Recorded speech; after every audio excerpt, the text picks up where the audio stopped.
성도 여러분 안녕하셨습니까? 10월의 마지막 주말이 되었네요.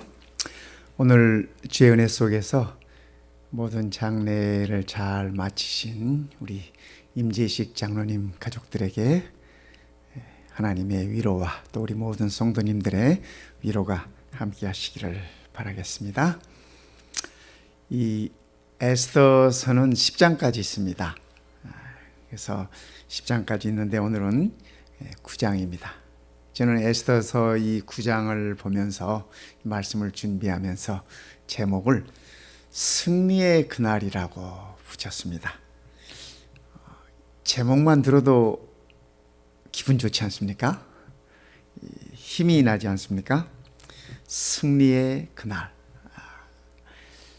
이 고전하는 사람들일수록 이 승리를 얻는 그 환희가 큽니다. 운동선수들도 어렵게 고전하다가 마지막에 가서 역전을 해서 이긴다거나 아니면은 마지막에 힘을 내서 반전을 시켜서 이긴다거나 그런 경우들을 우리가 왕왕 보지 않습니까? 이 에스더서 9장을 보면 딱 그렇습니다. 정말 각 시대를 통해서 천대받고 핍박받고 그야말로 우리 한국의 표현대로 하면 그 개밥 속에 도토리처럼 이리 구르고 저리 구르고 그런 대우를 받았던 사람들이 유대인들입니다. 수십 년 동안 수백 년 동안 나라를 잃고 바벨론의 포로로 잡혀가서 여러분 그 포로의 삶이라는 게 어떤 삶인지 우리는 감히 상상이 가지 않습니다. 그러나 그들은 그 긴 세월 견딜 수밖에 없었고 이제는 나라가 바뀌어서 세계를 제패하던 나라가 바뀌어서 바벨론에서 이 페르시아 시대로 넘어왔습니다. 그 페르시아 시대에도 유대인들은 변함없는 핍박과 변함없는 고난과 변함없는 참 이유도 모르게 미움받는 그런 백성들이었습니다.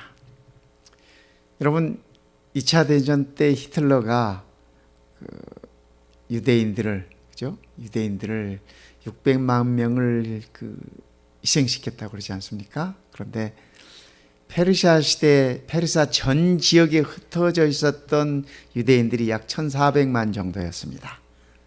하마터면 그 1,400만이 다 하루아침에 전부 다 도륙을 당할 뻔했지 않습니까? 하나님께서 당신의 백성들을 보호하시고 또 인도하심으로 드디어 9장이 와서 승리의 그날이 왔습니다. 승리의 그날이 왔어요. 어쩌면 오늘을 살아가는 우리 모든 하나님의 백성들도 이 날을 기다리면서 오늘을 인내하고 오늘을 참고 그렇게 살아가는 것이 아닌가 하는 생각을 가져봅니다. 아달월 곧 12째 달 마지막 한 해 중에 마지막 달 13일은 왕의 어명을 시행하게 된 날이라 유다인의 대적들이 그들을 제거하기를 바랐더니 이날 그들이 제비 뽑아가지고 페르시아 전역에 있는 유대인들을 다 이렇게 없애버리려고 했습니다. 하만의 주도하에. 그렇지 않습니까? 그런데 도리어 유다인이 자기들을 미워하는 자들을 제거하게 된 그날에 그러니까 여기 에스더 9장 1절에 말하는 이 그날이라고 하는 것은 페르시아 전역에 흩어져 있던 유대인들에게서는 승리의 그날입니다. 승리의 그날이에요. 그들에게 있어서 새로운 삶이 열리는 바로 그날이었습니다. 그날에 바로 그날 도성수산에 도륙한 자의 수요를 왕께 아뢰니 그날 이 수산성에서만 죽임을 당한 사람들이 500명이었다고 성경은 적고 있습니다. 페르시아 전역에 있어서는 7만 5천 명, 수산성에서만 500명, 그 다음날 또 300명. 그날이었어요, 그날. 아달월 13일에 그 일을 행하였고 14일에 쉬며 그날에 잔치를 베풀어 즐겼고, 유대인들을 없이 하기 위해서 하만과 더불어서 같이 계획하고 하만과 더불어서 그 계획에 참여했던 이 사람들에게 있어서 그날은 참으로 비극의 날이었습니다. 그러나 하만에 의해서 죽임을 당할 것이라고 기대하고 있었던 유다인들은 이 날이 그들에게 있어서는 승리의 그날이었습니다. 그래서 그날에 그들은 잔치를 베풀고 즐겼다고 성경은 적고 있습니다. 수산에 사는 유다인들은, 그 수산성의 수도에 살고 있었던 유다인들은 13일과 14일에 모였고 15일에 쉬며 그날에 잔치를 베풀어 즐긴지라. 그날에 유대인들에게 있어서 승리가 확보되었고 그날의 모든 상황은 끝이 났습니다. 모든 상황은 끝이 났어요. 그날의 유대인들은 어떤 반응을 보였나? 9장에서는 이렇게 설명하고 있습니다. 첫째, 정당 방위를 보였다. 정당. 그들을 죽이려 하던 자들을 그들이 대신 죽이는 일이 있었습니다. 그렇죠? 각 지방에 있는 다른 유다인들이 모여 스스로 생명을 보호하여 대적들에게서 벗어나며 자기들을 미워하는 자 7만 5천 명을 도륙하되 그들의 재산에는 손을 대지 아니하였다. 그들은 하나님의 도우심 아래 그들의 자신을 지킬 수 있었습니다. 어떤 분들이 그런 말씀을 하십니다. 이 에스더서를 보면서, 특히 에스더서 9장을 보면서 하나님이 너무 잔인한 거 아닙니까? 또 유대인들이 너무 잔인한 거 아닙니까? 성도 여러분, 어떻습니까? 하나님이 잔인하신가요? 에스더가 잔인했을까요? 하나님께서 개입하시지 않았더라면 약 1400만 명에 이르는 유대인들이 다 그날에 다 죽었을 것입니다. 그런데 그날에 모든 유대인들을 죽이려고 했던, 앞장서서 나갔던 사람들 7만 5천 명이 죽임을 당했습니다. 1400만에 비하면 7만 5천 명은 참 극히 적은 숫자이긴 하지만 저는 이 말씀 가운데서 심판하시는 하나님의 모습을 보는 것입니다. 유대인들은 그들 자신을 하나님의 도우심 아래 지킬 수 있었습니다. 페르시아 전역에 퍼져 있었던 반유대주의, 엔티세미티시즘이라고 하는데 반유대인들을 없이 하려고 하는 그러한 사상들, 그들의 배후에는 사단의 역사가 있었습니다. 사단의 역사가 있었죠. 하만을 필두로 하여 하나님께서 이들을 심판하신 것입니다. 네, 이들을 심판하신 것. 그러게 유대인들은 그들을 죽이면서 그들의 재산까지도 탈취할 수 있도록 재산까지도 허락한 왕의 명령이 있었지만은 이들은 그들의 재산에는 손대지 아니하였습니다. 그들에게 주어진 권리를 그들이 하나님의 이름을 위하여 그들은 그 권리를 다 행사하지 않았습니다. 고린도전서 6장에 보면 이런 말씀이 있어요. 모든 것이 내게 가하나 다 유익한 것이 아니요 모든 것이 내게 가하나 내가 무엇에든지 얽매이지 아니하리라. 하나님의 영광과 윤리를 지키기 위해 사용할 수 있는 모든 권리를 사용 안 할 필요가 있다라고 하는 사실을 우리들에게 보여주고 있습니다. 그러게 성도들은 화를 내더라도 죄를 짓지 말아야 합니다. 그렇죠? 하나님 말씀의 가르침이 그렇습니다. 그리고 해가 지도록 분을 품지 말아라. 우리는 한번 화가 나면은, 그죠? 이틀이고 3일이고 그 화가 쉽게 잘 풀리지 않지 않습니까? 그건 세상 사람이나 하나님의 자녀나 다 똑같아요. 다 똑같아요. 그러나 우리 하나님께서 하나님의 자녀들에게 이르신 말씀은 너희는 세상 사람과 다르다. 화를 내더라도 화중에 죄를 짓지 말고 또 해가 지도록 밤을 넘기지 말라라고 그렇게 말씀하십니다. 그러니까 혹시 우리가 가정에서 화날 일이 있더라도 주무시기 전에 그죠? 함께 기도하면서 화를 푸시기를 바랍니다. 그것이 하나님의 자녀들의 아름다운 모습이라고 그렇게 일러주고 계십니다. 한 번은 예수님께서 성전을 정결케 하시는 사건이 있었습니다. 노끈으로 채찍을 만드사 양이나 소를 다 성전에서 내쫓으시고 돈 바꾸는 사람들의 돈을 쏟으시며 상을 엎으시고 이 모습을 보면 우리 예수님의 이 모습을 보면 우리 예수님께서 상당히 화가 나셨죠? 예. 돈 바꾸는 사람들의 돈을 쏟아버리고 상을 엎으시고 비둘기 파는 사람들에게 이르시되 이것을 여기서 가져가라. 내 아버지의 집으로 장사하는 집을 만들지 말라 하시니. 저는 이 말씀을 요한복음 2장에 있는 이 말씀을 이렇게 보면서 우리 예수님께서 화가 나 있는 상태에서도 거룩한 분노가 있는 와중에도 연약한 자들을 배려하시고 돌보시는 모습을 저는 여기서 보는 것입니다. 이 성전에 소장사들도 있고 양장사들도 있어요. 그런데 거기에 그 와중에 비둘기 파는 비둘기 장사도 있어요. 여러분, 소장사가 부자입니까? 비둘기 장사가 부자입니까? 그죠? 양을 파는 사람이 부자입니까? 비둘기 파는 사람이 부자입니까?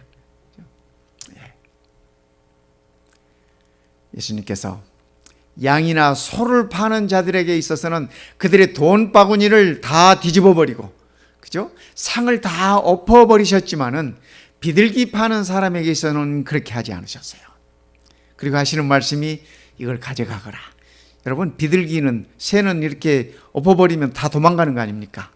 그러면 이 가난한 이 비둘기 장사 망해요, 망해. 예수님께서 그래서 이 비둘기 파는 장사에게는 뭐라고 말씀하셨어요? 이거 가져가거라, 가져가거라. 그리고 하시는 말씀이 내 아버지의 집은 기도하는 집이지 않느냐. 아버지의 집을 장사하는 집으로 만들지 말라. 이렇게 말씀하십니다. 성도 여러분, 우리도 이런 모습을 좀 배울 필요가 있지 않겠습니까? 아무리 내가 화가 나도, 아무리 내가 분노가 있어도 연약한 자를 배려할 수 있는 그러한 마음 말입니다. 이것이 하나님의 자녀들의 모습입니다. 유대인들이 그들을 대적했던 페르시아 사람들을 이렇게 심판했지만은, 그러나 그들이 가지고 있었던 재산들은 탈취하지 않았습니다. 왜 그랬을까요? 그들의 후손들이, 그들의 자녀들이 그 재산으로 살아야 하기 때문에 그랬던 것입니다. 저는 이 모습에서 하나님의 심판의 모습을 보는 것입니다.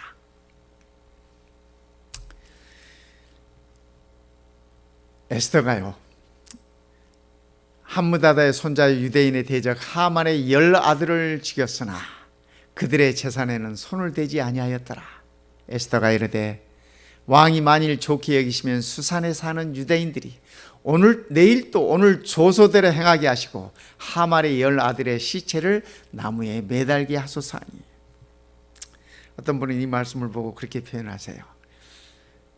에스더가 참 잔인한 여인입니다. 그런 표현을 하세요. 예, 뭐 굳이 그렇게 표현한다면 그럴 수도 있습니다. 그럴 수도 있어요. 하만의 10아들, 하만에게 있었던 10아들들이 다 죽임을 당하고 에스더는 그 10아들의 시체를 나무에 매달게 해달라고 왕에게 그렇게 부탁을 합니다. 그렇게 요청을 합니다. 왜 에스더가 그렇게 했을까요? 성도 여러분, 그죠? 그것은 페르시아 전역에 있는 유대인들을 대적했던 자들에게 하나님의 백성을 대적하는 자들의 끝은 이렇다, 결국은 이렇다, 결말은 이렇다 하는 것을 공개적으로 일러주고 싶었던 것입니다. 저는 에스더의 이 모습에서 우리 하나님의 모습을 보는 것입니다. 선악간의 싸움에 있어서 창세기부터 요한계시록까지 하늘에서부터, 하늘 조정에서부터 이 세상 끝날까지 하나님을 대적하던 자들이 끝내는 하나님의 심판 앞에 설 것을 이 에스더서를 통해서 우리들에게 가르쳐주고 있다고 저는 그렇게 생각합니다. 또 그렇게 보이는 것입니다. 성도 여러분, 우리가 이 땅에 살아가면서 이 땅에 많은 어려움과 많은 고난과 많은 믿음 때문에 오는 여러 가지 어려움 속에서 끝내는 하나님의 백성들이 승리한다고 하는 하나님의 심판이 있지 않다고 하면 하나님의 백성들이야말로 이 세상에서 가장 억울한 백성들이 아니겠습니까? 가장 힘든 백성들이 아니겠습니까? 그러나 하나님은 그분의 심판을 통해서 당신의 백성들의 억울함을 풀어주시는 것입니다. 바울도 그렇게 해서 말씀하셨습니다. 하나님의 신원해 주시는 은혜가 없다면 가장 억울한 자가 될 것이라고 그렇게 표현했습니다. 요한계시록 20장에 이렇게 말씀하십니다. 또 내가 보매 천사가 무저갱의 열쇠와 큰 쇠사슬을 그의 손에 가지고 하늘로부터 내려와서 용을 잡으니, 성도 여러분, 에스더서에서 그죠? 에스더를 통해서 하나님께서 하만을 잡은 그 사건은 그죠? 전 인류를 범죄 가운데로 송두리째 빠지게 했던 용을 잡는 그 일과 같은 일인 것입니다. 용을 잡으니 곧 옛뱀이요 마귀요 사탄이라. 옛뱀 아시죠? 아담과 하와를 곧 이겼던 그 뱀 말입니다. 사탄이라고 하는 것이죠. 마귀요 사탄이라. 잡아서 1000년 동안 결박하여 무저갱에 던져 넣어 잠그고 그 위에 인봉하여 1000년이 차도록 다시는 만국을 미혹하지 못하게 하였는데, 성도 여러분, 저는 하나님의 심판이 있음을 인하여 감사합니다. 하나님의 심판은 사탄을 향한 것입니다. 하나님의 심판은 하나님을 대적하는 자들을 향한 것입니다. 하나님의 백성들을 대적하는 자들을 향한 것이 하나님의 심판입니다. 그러나 이 하나님의 심판은, 동일한 이 하나님의 심판은 하나님의 자녀들에게 있어서는, 하나님의 백성들에게 있어서는 그날이 억울함을 풀어주는 날입니다. 신원의 날입니다. 그날이 구원받는 날입니다. 그날이 기쁨의 날인 것입니다. 사단이 분명코 멸망당할 것입니다. 심판을 받을 것입니다. 우리 주님께서는 십자가에서 우리의 구속을 완성시키셨지만 우리는 아직 죄 있는 이 세상에서 살아가고 있습니다. 코로나가 만연하는 이 세상에서 살 수밖에 없습니다. 죽음이 우리를 덮치고 질병이 우리를 덮치는, 고통이 우리를 덮치는 이 세상에서 아직 우리는 살아갈 수밖에 없습니다. 왜 그래요? 아직 우리에게 승리의 그날이 도래하지 않았기 때문에 그렇습니다. 우리는 그날을 기다리며 사는 백성들 아니겠습니까? 요한계시록 20장 7절에는 이렇게 말씀하십니다. 1000년이 참에 사단이 1000년 동안 갇혀 있다가 그 1000년이 참에 사탄이 그 옥에서 놓여 나와서 땅의 사방 백성 곧 곡과 마곡을 미혹하고 땅에 있는 모든 악인들을 미혹해서, 그렇죠? 모든 악인들을 미혹해서 모아 싸움을 붙이리니 그 수가 바다의 모래 같으리라. 그들이 지면에 널리 퍼져 성도들의 진과 사랑하시는 성을 두르매, 하나님께서 사랑하시는 성은 새 예루살렘 성입니다. 그 성을 두르매 하늘에서 불이 내려와 그들을 태워버리고 또 그들을 미혹하는 마귀가 불과 유황못에 던져지니 거기는 그 짐승과 거짓 선지자도 있어 세세토록 밤낮 괴로움을 받으리라. 여러분, 여기서 말하는 그 짐승이 무엇인지, 여기서 말하는 거짓 선지자가 무엇인지 우리가 익히 잘 알아요. 익히 잘 알아요. 그러나 더 중요한 것은 우리 온 인류를 미혹하고 죄악의 구렁텅이로 집어넣었던 마귀가 불과 유황못에 던져져서 영원히 끝난다고 하는 사실입니다. 하만의 10 아들들이 장대 높이 올려드려 온 페르시아 전역에 하나님을 대적하는 자들이, 하나님의 백성들을 대적하는 자들이 이렇게 된다고 하는 사실을 에스더는 실물 교훈으로 보여주었습니다. 하나님께서 심판하시는 그날, 우리 주께서 다시 오셔서 하나님의 심판이 이루어지는 그날, 온 우주 가운데 하나님을 대적하는 사단이 어떻게 될 것을, 하나님의 백성들을 대적했던, 미혹했던 그 사단의 종말이 어떻게 될 것인지 성경은 우리들에게 분명하게 보여주는 것입니다. 그러기에 하나님의 심판은 하나님의 자녀들에게 있어서 기쁨의 날입니다. 그날의 유대인들은 어떤 반응을 보였나요? 두 번째, 축제를 거행했습니다. 그들은 그날을 기억하면서 축제를 열었습니다. 아달월 13일에 그 일을 행하였고 14일에 쉬며 그날에 잔치를 베풀어 즐겼고, 수산에 사는 유다인들은 13일과 14일에 모여 15일에 쉬며 이날에 잔치를 베풀어 즐긴지라. 우리가 이렇게 생각할 수 있습니다. 사람을 죽여놓고 잔치를 베풀어? 이렇게 생각할 수 있습니다. 그러나 이 사건은 지구의 종말에 있을 사건을 미리 보여주는 그러한 예표인 것입니다.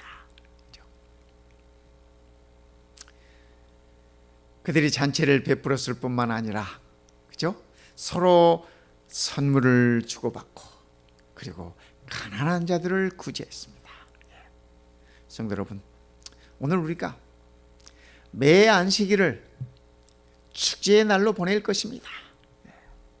하나님께서 나를 구원해 주셨음을 인하여 감사하고, 하나님께서 심판을 베푸실 것을 인하여 감사하면서 우리가 서로가 서로에게 선물이 되어주고, 그리고 가난한 자들, 연약한 자들, 도움이 필요되는 자들을 돌봐야 하는 것입니다. 그것이 이 축제를 보내는 유대인들의 모습이었습니다. 유대인들이 축제를 통하여 누린 것은 첫 번째, 그들은 승리를 즐겼습니다. 하나님께서는 전도서에 이렇게 말씀하십니다. 사람이 하나님께서 그에게 주신 바 그 일평생에 먹고 마시며 해 아래서 하는 모든 수고 중에서 낙을 보는 것이, 즐거움을 보는 것이 선하고 아름다움을 내가 보았나니 그것이 그의 몫이로다. 그러니까 열심히 일해서 먹고 마시며 즐거움을 누리는 것은 하나님의 선하고 아름다운 것이라고 그렇게 말씀하십니다. 또한 어떤 사람에게든지 하나님이 재물과 부요를 그에게 주사 능히 누리게 하시며 제 몫을 받아 수고함으로 즐거워하게 하신 것은 하나님의 선물이라. 그러니까 사람이 열심히 일하고 성실히 일하여서 벌어들인 것으로, 벌어드신 그 수고함으로 얻은 그 몫을 가지고 즐거워하게 하시는 것이 하나님의 선물이라는 말씀입니다.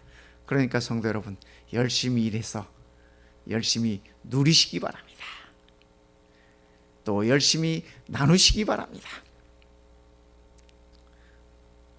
어떤 분들이 그런 말씀하세요. 이렇게 농담인 것처럼 진담으로 말씀하시는 중에 이런 말씀들을 하세요.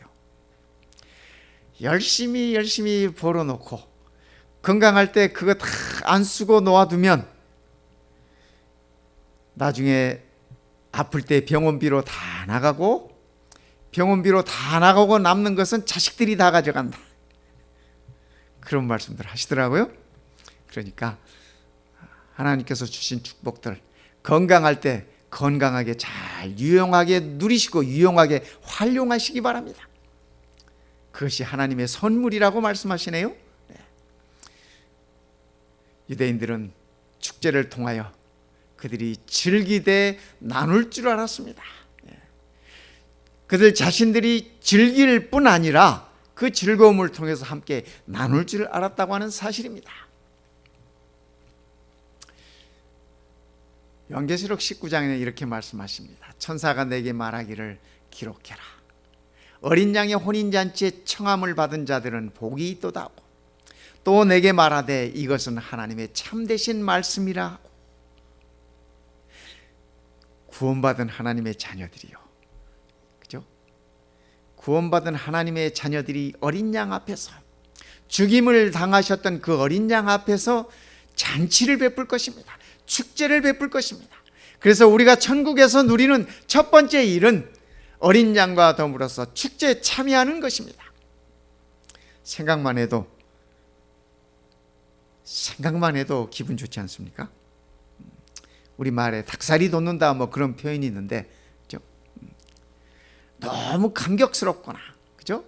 너무 이렇게 이 즐거움이 크면 이렇게 닭살들이 돋지 않습니까? 이 말씀들을 에스더서 9장의 말씀을 준비하면서 요한계시록에 이 약속되어 있는 말씀들을 이렇게 함께 보면서 제 잔등에는 닭살이 돋았습니다. 성도 여러분, 얼마나 복음입니까? 얼마나 기쁜 소식입니까? 기록해라. 어린 양의 혼인잔치에 청함을 받은 자들은 복이 있도다. 성도 여러분, 우리는 다 그 잔치에 초청받은 사람들 아니겠습니까? 그렇죠? 이미 우리는 RSVP, 이 어린 양의 혼인잔치에 자리 배정을 받아놓은 사람들입니다. 그렇지 않습니까? 네. 그래서 우리는 그 기쁨에, 그 축제에 함께 참여하게 될 것입니다. 유대인들은 그들이 축제로 즐기고 또 나누었을 뿐만 아니라 그의 후손들을 위하여 역사적 교훈을 남겼습니다. 무리가 부르의 이름을 따라 이 두 날을 부림이라고, 그래서 유대인들은 이 날을 부림절이라고 부릅니다. 유대인이 이 글의 모든 말과 이 일에 보고 당한 것으로 말미암아 뜻을 정하고 자기들과 그들의 자손과 자기들과 화합한 자들이 해마다 그 기록하고 정해놓은 때 이 두 날을 지켜 패하지 아니하기로 작정하고, 그래서 유대인들은 지금까지도, 그죠? 오늘날까지도 이 부림절을 지킵니다. 부림절을 지킵니다.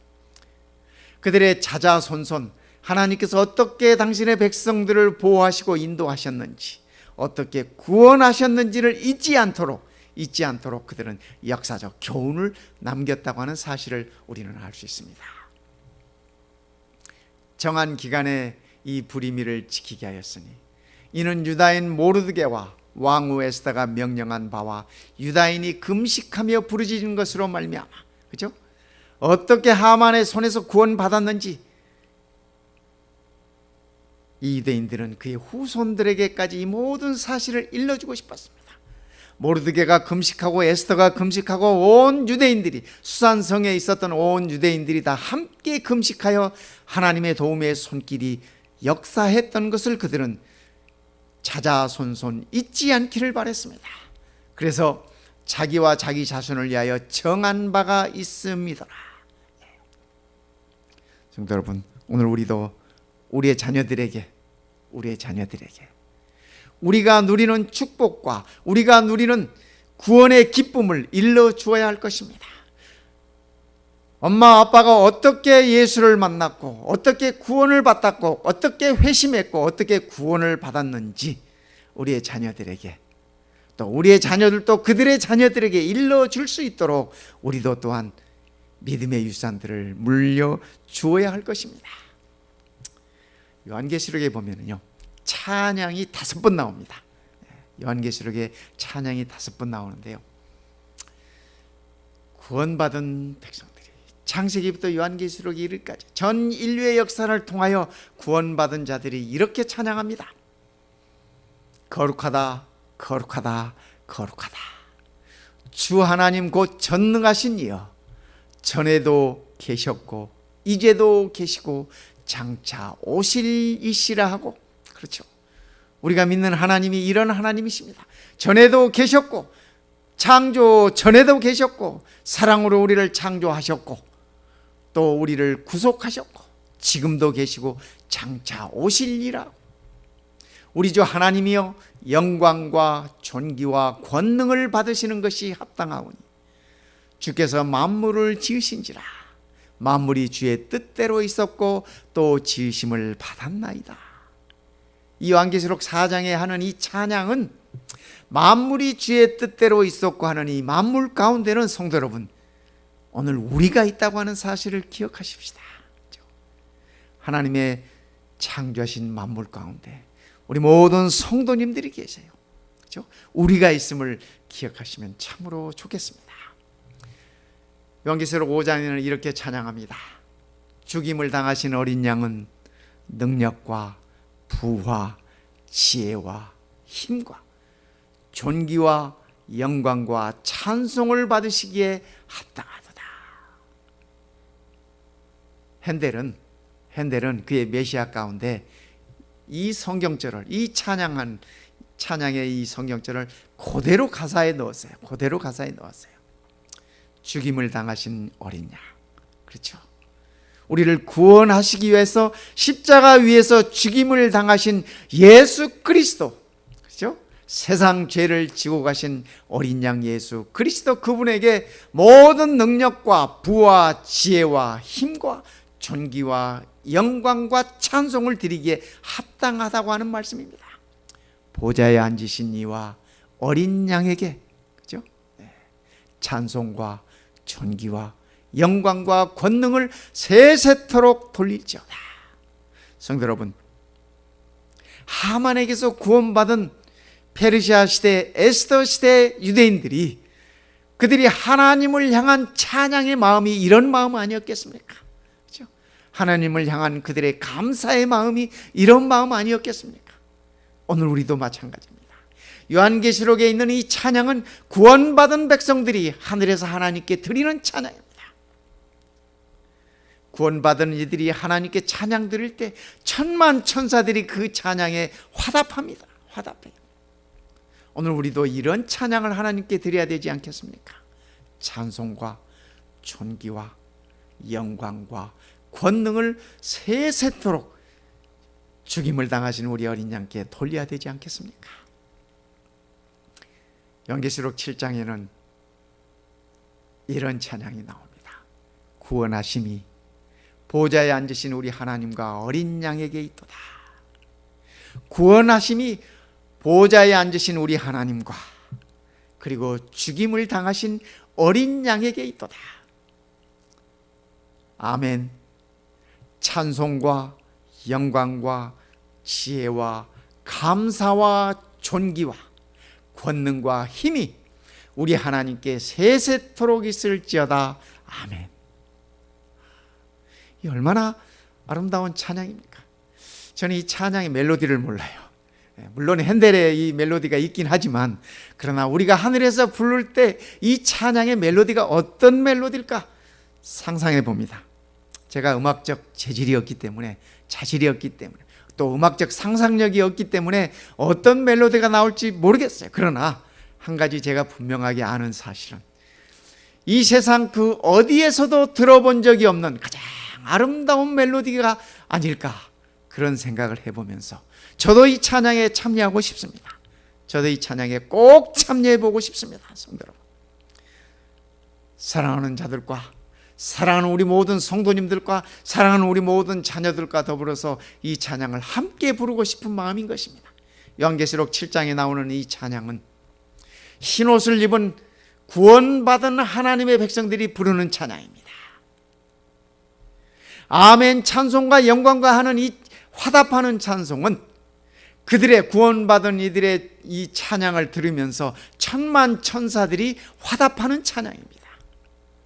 성도 여러분, 우리가 그 현장에 꼭 있어야 되지 않겠습니까? 그렇죠? 그 승리의 그날, 그렇죠?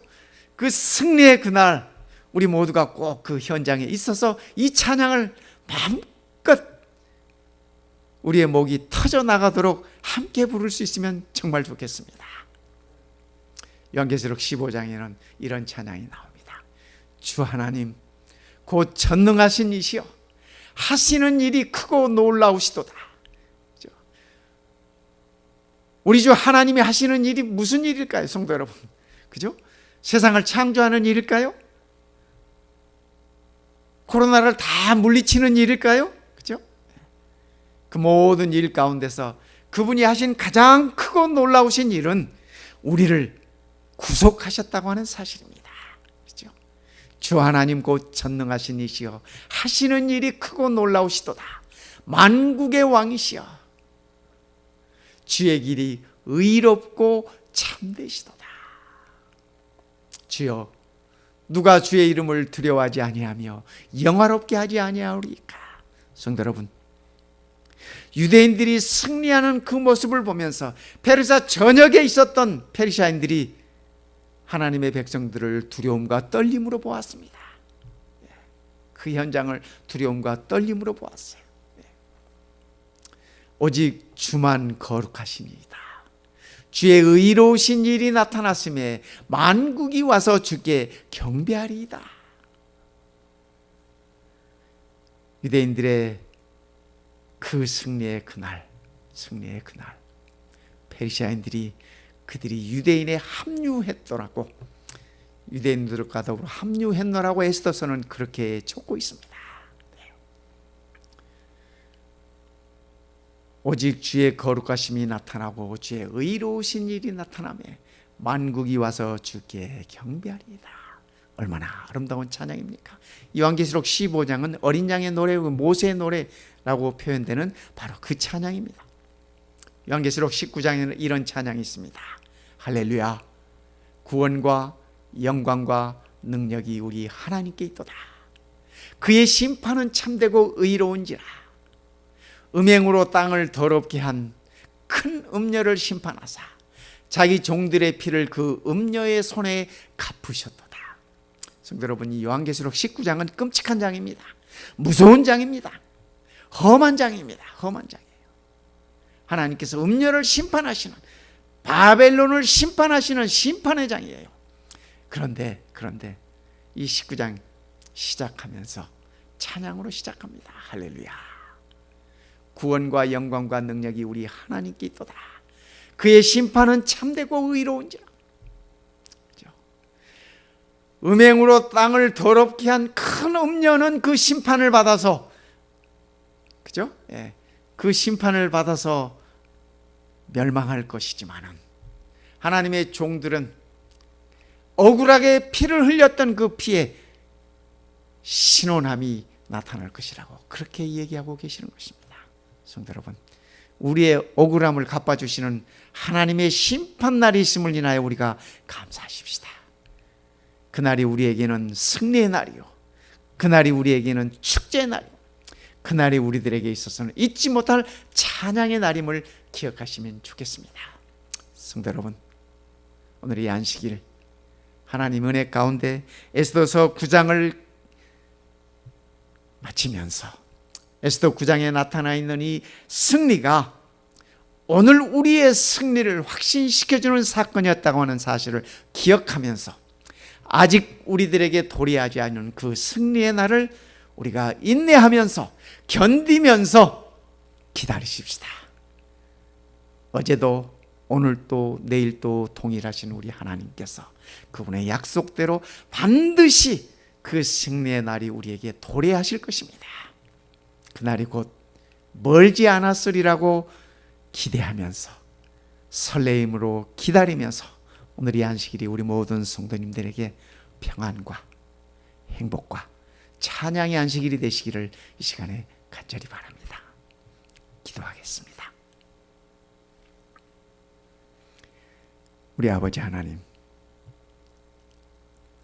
패배밖에 모르던 우리들에게 승리가 무엇인지를 알게 하시고 승리의 기쁨을 안겨주시니 참으로 감사합니다. 우리가 살고 있는 이 세상이 아직 사단이 시퍼렇게 살아있는 세상입니다. 그러나 사단이 아무리 우는 사자처럼 덤빈다 할지라도 주님께서 약속하신 그 승리의 날을 우리가 기억하면서 오늘의 삶을 견디게 하여 주시옵소서.